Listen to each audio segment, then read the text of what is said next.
Olá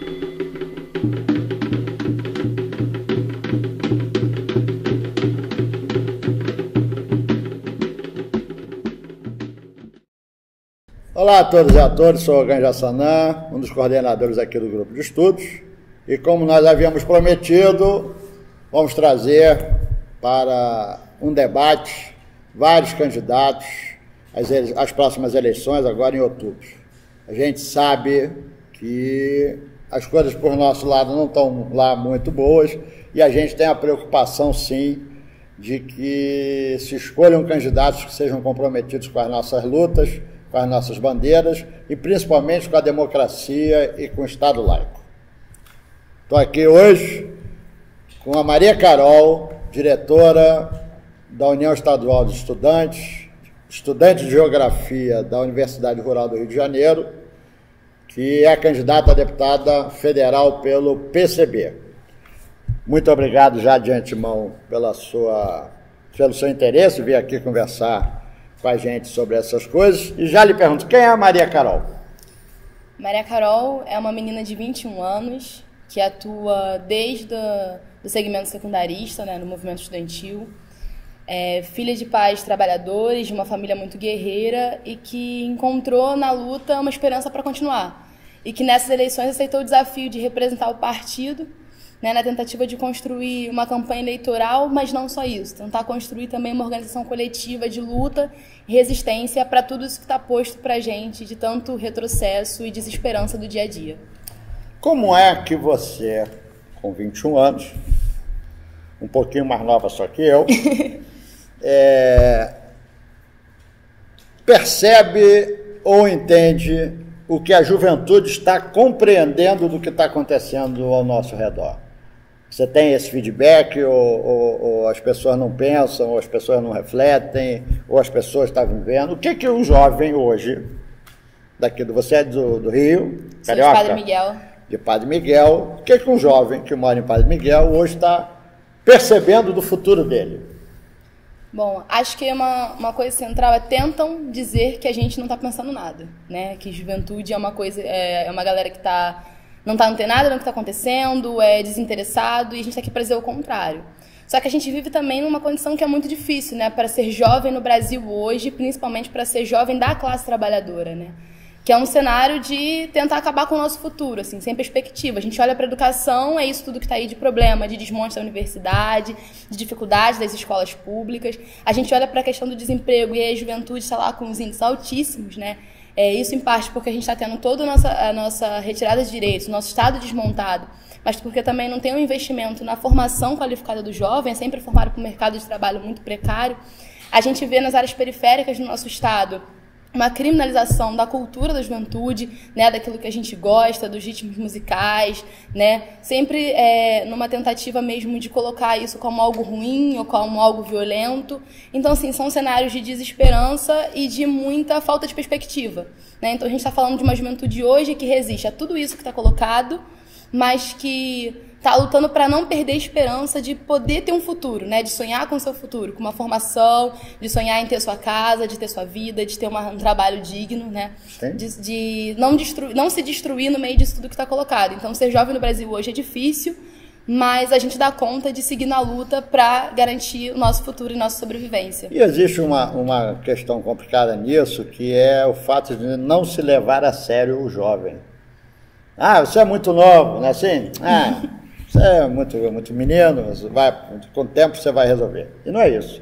Mas que espaços de expressão, ou político, ou cultural, o jovem tem hoje? A gente tem um fenômeno acontecendo na Umbanda e no Candomblé, que é justamente muitos jovens procurando, querendo entender o funcionamento, exatamente, acredito eu, por essa característica não repressiva que a Umbanda e o Candomblé têm, né? Claro que tem gente que gosta da culinária, da dança, dos toques, enfim, todo esse aspecto cultural que envolve as religiões de matriz africana. No campo político, que expressão, que espaço o jovem tem de atuação? Bom, acho que em primeiro lugar, quando a gente pensa no jovem, a gente pensa sempre na questão das pautas estudantis, né? Porque são majoritariamente ali, você vê um protagonismo da juventude. Inclusive hoje, no centro do Rio, a gente estava lá e estava tendo uma luta pelo passe livre, né? Passe livre intermunicipal, universitário. Mas é importante a gente ver que o jovem, ele está nessa luta, né? Da questão da educação, que é muito forte, um debate muito caro para a gente. Mas a gente vê que hoje qualquer manifestação que a gente chegue, seja lá de combate à reforma da Previdência, a questão da reforma trabalhista, a gente encontra setores juvenis, né? Justamente para contrariar isso, de que o jovem não está desinteressado, a gente tem jovens, sim, que estão comprometidos e que estão tentando ser uma faísca de esperança para trazer outros jovens para essa luta também. Porque talvez nem tudo que esteja acontecendo hoje, como é o caso da reforma da Previdência, esteja tão relacionado com o nosso dia a dia, está falando do nosso futuro. Então a gente também está antenado nisso, também está antenado em tudo que acontece no nosso estado, seja das áreas para além da educação, como economia, como segurança pública, inclusive, que é um debate muito caro para a juventude negra e pobre no nosso estado, né, a forma como que é encarada. Então, para dizer que a gente está num corre de educação, mas que não corre de educação, cultura, empregabilidade, economia e tudo aquilo que ameaça a gente hoje, ameaça os nossos pais e ameaça o nosso futuro também. Certamente, certamente. E a questão das cotas na universidade pública? Você é a favor? Sou. E esse é um debate interessante da gente fazer, porque tem várias inverdades e várias falácias que são contadas quando a gente vai falar de cota, né? Que é aquela famosa, o caso de falar que a cota é uma esmola. E a gente está aqui para dizer que não é isso, né? Claro que a cota não resolve todos os nossos problemas e nem vai resolver, né? Mas hoje, dentro de um cenário desigual de acesso e permanência à educação, sobretudo a educação pública, né, a gente está falando de uma série de medidas que vem tentar igualar né, esse acesso, igualar essa composição da universidade, dos institutos federais no Brasil, né, e no nosso estado, que é pioneiro nessa discussão também hoje. Então, assim, a gente está falando, né, das cotas sociais, sobre a questão de renda, de uma galera que vive muitas vezes com menos de um salário mínimo, que não tem condições de pagar uma escola particular, então está refém de um ensino público que é sucateado. A gente está falando de pessoas que não têm condições de pagar um preparatório, né, e vão estudar por conta própria para a batalha do vestibular, que é completamente desigual. E sobre a questão das cotas raciais, né, que muita gente vai dizer, mas essa cota é para mostrar que o negro é incapaz. A gente está dizendo que não, que o negro é capaz sim de entrar na universidade, mas a gente precisa olhar para a composição do nosso país e para a questão histórica, né? Os negros, quando chegaram aqui, eles foram diretamente colocados em condição de escravidão, e essa desigualdade ela mas o perpetua cara até falou hoje. que o português que não teve escravidão, que o português não foi na África. Aquele que a gente não fala o nome. Não fala o nome, né? Pra ele faltou um pouquinho de aula de história. Talvez ele tenha estudado numa escola dessa sucateada, mas eu acho que nesse caso não. Acho que é por ignorância mesmo. Eles rasgaram a página do livro. Sim, né? E aí olhar para isso, como essa composição da sociedade, né, da questão dos negros e dos pobres, isso não da mesma forma como era no passado, mas que perpetua essa desigualdade, né? A gente vai olhar, a maioria dos pobres são negros. Isso não é uma mera coincidência. Um amigo meu falou isso curiosamente. Ele me disse o seguinte: você quer entender o que é a justiça? Você vai num fórum e você vai na vara criminal. E aí você vai ver o cenário daquela vara. E depois você sai da vara criminal e vai à vara civil. E você vai ver qual é a composição étnica desse negócio. E é exatamente isso. A criminalização, que no final é a criminalização do pobre. Sim. É o eixo de tudo isso. E para que é, afinal? Que serve, e vou lhe fazer a mesma pergunta, toda essa riqueza. O Brasil não é um país pobre. Na minha época, o discurso da ditadura é que o Brasil era um país pobre, que não tinha dinheiro, e isso foi por água abaixo há bastante tempo. Para que e para onde é que está indo a riqueza que a gente produz? A riqueza, como você disse, o Brasil é um país muito rico. Isso aí não dá para negar, né? Mas acontece que toda essa riqueza ela fica concentrada na mão de pouquíssimas pessoas. Então a gente tem pouquíssimas pessoas, né, com muito dinheiro e muita gente com pouquíssimo dinheiro. Então essa é uma questão central quando a gente vai debater riqueza no Brasil, que é justamente a questão dos interesses, né? A gente tem um Estado que direciona tudo que é de positivo para empresário, para dono de indústria, para dono de empreiteira, né? E as pessoas que produzem essa riqueza, que são os trabalhadores, que são, né, a juventude trabalhadora também, para elas só restam a crise, só resta o sucateamento, a precarização, a retirada de direitos. Essas pessoas não têm acesso à riqueza que elas produzem, né? E levam uma vida de sacrifício justamente por conta dessa concentração de riqueza que acontece hoje no nosso país. Perfeito. Perfeito. Bem, nosso tempo já está se concluindo, mas eu gostaria que você deixasse um recado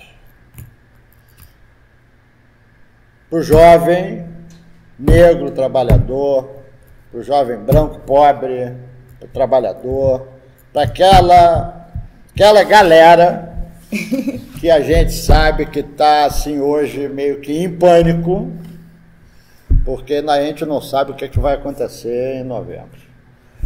Que tipo de intervenção a gente como cidadão, esse jovem como cidadão pode fazer para mudar essa história e o rumo que esse país está tomando? O que você sugere?